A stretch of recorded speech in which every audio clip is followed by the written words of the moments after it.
Atas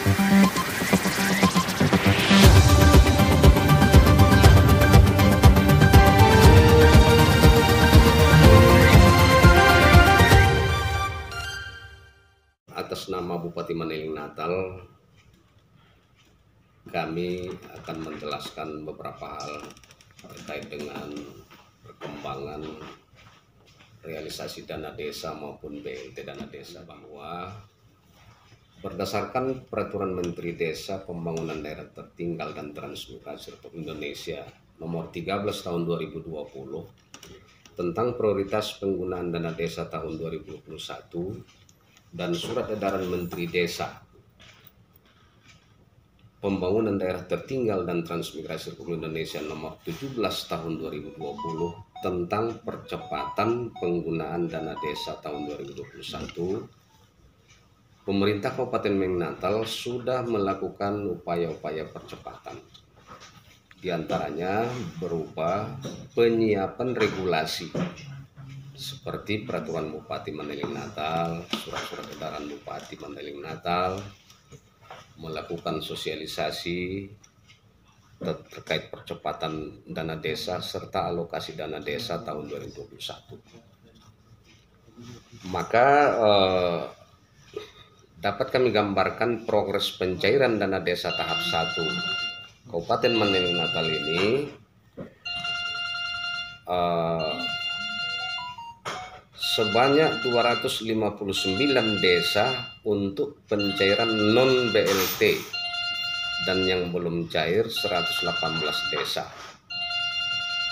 Dan sudah masuk rekening desa dari rekening kas umum negara sebesar 31,0 miliar rupiah. Kemudian dana desa sebesar 8% dari pagu dana desa yang diusulkan tanpa syarat. Dengan kata lain, desa dapat mengusulkan DD sebesar 8% untuk dana COVID-19 sepanjang sudah ditetapkan pengumumannya melalui musyawarah desa sampai dengan tanggal 25 Mei 2021.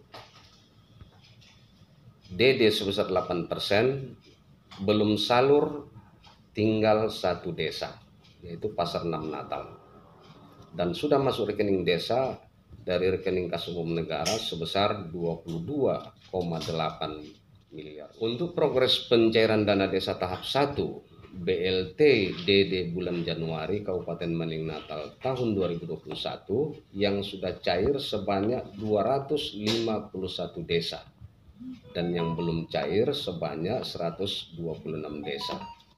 Dan sudah masuk rekening desa dari rekening kas umum negara sebesar 5,5 miliar rupiah untuk 18.366 keluarga penerima manfaat sebanyak 231 desa. Sedangkan untuk pengajuan bantuan langsung tunai bulan Februari sudah diajukan 46 desa dan sudah masuk rekening desa dari rekening kas umum negara sebesar Rp449.100.000 untuk 1.497 KPM atau keluarga penerima manfaat. Untuk pengajuan bantuan langsung tunai atau BLT bulan Maret sudah diajukan 2 desa, yaitu Aik Botung Kecamatan Morospongi dan Sikarakara Kecamatan Natal, dan sudah masuk rekening desa dari rekening kas umum negara sebesar Rp54.600.000 untuk 182 KPM atau 2 desa. Kemudian dapat kami jelaskan keterlambatan pencairan dana desa tahap 1 tahun 2021 disebabkan desa belum mengusulkan kepada Dinas PMD. Di antaranya dikarenakan 1. APBDes yang belum diselesaikan oleh desa. Yang kedua, daftar penerima BLT belum diselesaikan. Kemudian yang ketiga, RAB atau rancangan anggaran biaya fisik maupun pemberdayaan juga belum diselesaikan. Adapun upaya yang sudah dilakukan oleh Dinas PMD mengatasi keterlambatan pencairan dana desa ini antara lain menyurati kepala-kepala desa melalui camat, Itu dengan surat Bupati Manili Natal nomor 141-0709-DPMD-2021 tertanggal 26 Maret 2021 perihal tindak lanjut percepatan pengusulan dana desa tahap 1 tahun 2021. Kemudian kita susul dengan surat Bupati Manili Natal tanggal 9 April 2021 dengan nomor 141-094-DPMD-2021 perihal percepatan pengusulan dana desa tahap 1 tahun 2021. Kemudian kita susul lagi dengan surat Bupati Manili Natal nomor 141-0890-DPMD-2021 tanggal 28 April 2021 perihal percepatan pengusulan dana desa non-BLT dan BLT-DD tahap 1 tahun 2021. Dan kita susul lagi dengan surat Bupati Manili Natal tanggal 25 Mei 2021 nomor 141-1025-DPMD-2021 perihal langkah-langkah pengusulan DD dan ADD tahap 1 yang belum salur. Dalam penyaluran DD dan ADD ada tahapan dan syarat-syarat yang harus dipenuhi oleh kepala desa selaku kuasa pengguna anggaran. Pertama, untuk pengusulan DD tahap 1, DD diusulkan oleh Kades terdiri dari 8% untuk dana COVID tanpa syarat, kemudian non-BLT atau DD reguler, kemudian BLT DD 5 bulan. Non-BLT reguler, DD reguler disalurkan sebesar 40% setelah desa menyampaikan peraturan desa tentang APBDes tahun 2021. DD disalurkan setelah memenuhi syarat setelah dikurangi sebesar 8% untuk COVID-19 dan sejumlah BLT-DD selama 5 bulan. BLT-DD disalurkan setelah kepala desa menyampaikan peraturan kepala desa tentang penetapan penerima BLT-DD tahun 2021. Penyaluran BLT untuk tahap 1 dilakukan sebanyak 5 kali penyaluran secara bulanan.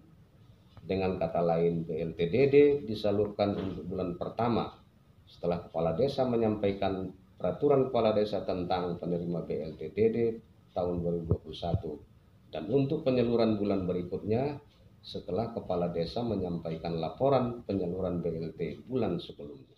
Adapun ADD tahap 1 Kabupaten Manili Natal menyalurkan ADD ke rekening desa setelah memenuhi syarat-syarat salur, yaitu 1. Peraturan desa tentang APBDes tahun 2021. Yang kedua, kepala desa mendaftarkan kepesertaan BPJS Kesehatan untuk kepala desa dan sekretaris desa. Yang ketiga, kepala desa mendaftarkan kepesertaan dan membayar BPJS ke BPJS Ketenagakerjaan untuk kepala desa dan perangkat desa. Yang keempat, menyetorkan pajak tertunggak tahun 2017 sampai tahun 2020. Dan yang kelima, melaporkan penyetoran pajak tertunggak tahun 2017 sampai tahun 2020 dan pajak tahun berjalan bila ada kepada Badan Pengelola Keuangan dan Aset Daerah. Ini kalau terkait sanksi, sebenarnya pertama bisa saja nanti kalau desa ini terlambat akan berpengaruh kepada penyerapan BLT-DD. Bisa saja nanti mereka tidak lagi dapat menyalurkan yang 12 bulan setahun ini. Jadi sesuai arahan Bapak Bupati yang selalu disampaikan kepada kami, malah kepada para camat, agar dana desa yang sudah realisasi dari rekening kas umum negara kepada rekening kas desa, supaya betul-betul dikelola sesuai petunjuk dan pedoman yang ada. Supaya dilihat betul-betul itu prioritas penggunaan dana desa itu kemana. Kemudian dana COVID yang 8% tetap ini kita arahkan supaya mereka betul-betul menggunakan ini. dibarengi pertanggungjawaban yang jelas terkait dengan BIMTEK atau bimbingan teknis oleh desa. Sebenarnya sesuai ketentuan ini boleh-boleh saja, sepanjang desa punya kemampuan anggaran untuk ini dan betul-betul dimuatkan di APBDes. Karena kita menyadari bahwa masih lemahnya kualitas SDM para pemerintah desa maupun BPD. Namun terkait pelaksanaan BIMTEK yang sekarang ini, sebenarnya pihak Pemda maupun ini perpanjangan tangan Pemda, tentunya PMD, sebenarnya dalam hal ini hanya memfasilitasi.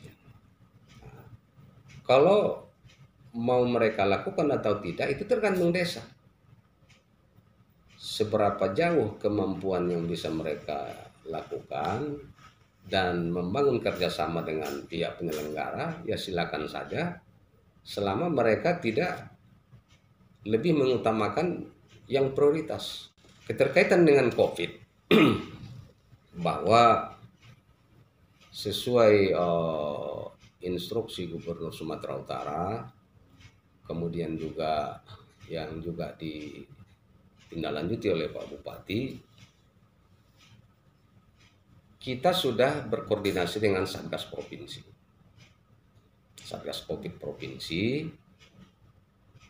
bahwa mereka sampai sejauh ini sebelum tanggal 31 pun tidak mereka persoalkan untuk dilaksanakan. Tetapi ada batasan-batasan yang sudah mereka tetapkan. Contohnya waktu-waktu yang sudah digariskan mereka harus dipenuhi. Kemudian pengetatan prokes.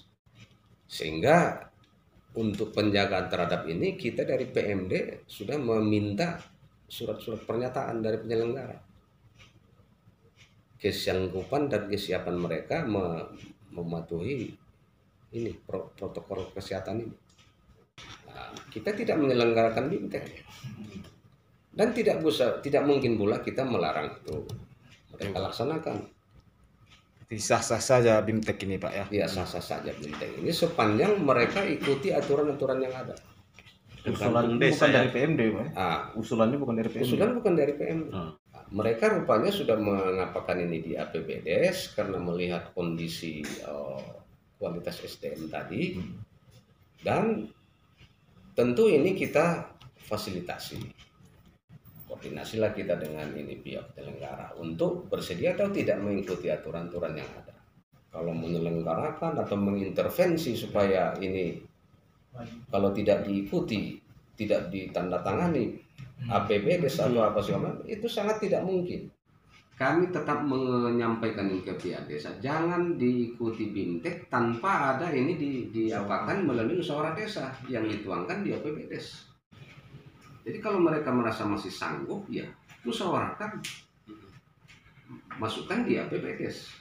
Yang fokus kita bagaimana supaya ADD bisa cepat terrealisasi, yang berdampak kepada percepatan penyaluran BLT-DD juga hal-hal lainnya.